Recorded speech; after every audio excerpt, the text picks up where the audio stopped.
Okay, so I'm going to tell you the story of Persephone and her abduction. So a long time ago, in ancient Greece, when they would hold festivals for Demeter because she would provide fertility and really good crop for the farmers. So Persephone wanted freedom from her very overbearing and overprotective mom. So she asked her if she could wander with her friends, the nymphs, and explore all the gardens. She was a very good fan of gardens. So Persephone went with the nymphs, and she saw a very, very beautiful flower called the narcissus. And this flower was planted by Hades. Hades has seen Persephone once, and with this one time that he had seen Persephone, he fell in love. So instead of talking to Demeter and talking to Persephone, asking for her hand, he went and talked to his brother, and the two of them made a plan. They would abduct Persephone and take her by force instead of asking for her hand. So Zeus agreed, since he had had a pact with his brother, promising him one of his daughters as a wife for him. So Hades planted this flower knowing that it would capture Persephone's attention. But what he didn't know is that Demeter had told the nymphs to watch Persephone very, very, very closely, as she was her most prized possession. So since the nymphs couldn't leave the water because of their bodies, Persephone went by herself.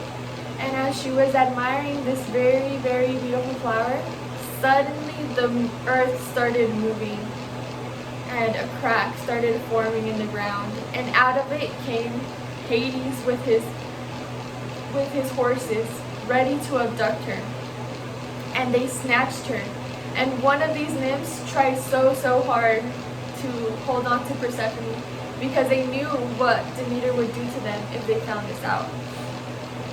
And they couldn't do anything. Hades was so powerful that she ended up taking her. And so Hades took her down into the underworld and made her his wife.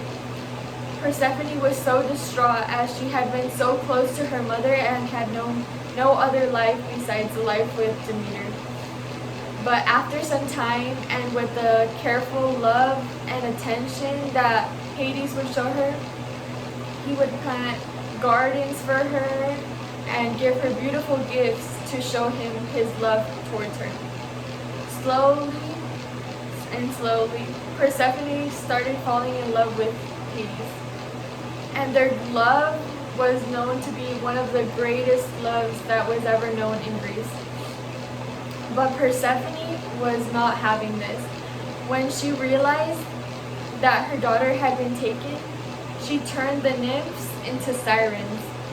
And she left the earth totally unprotected. All the crops started dying. People were suffering and crying, like their cries would be heard from Mount Olympus. So Zeus told Demeter, "You need to take care of this earth. You're leaving all these people to suffer." So Demeter said, "I need my daughter back. That's the only way I will help these people." So they made a deal. Zeus said, "If Persephone is still not in love with Hades and wants to come back to you and is there by force, she can come back with you. But let's ask Persephone."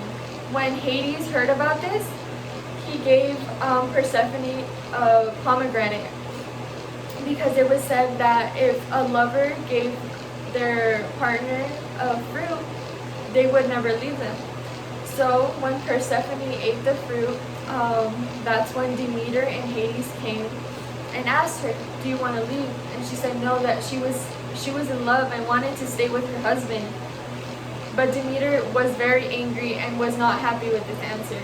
So they all came to an agreement, and that she would stay only a third of the time with her husband in the underworld, and then would stay the rest of the time with her mother on earth.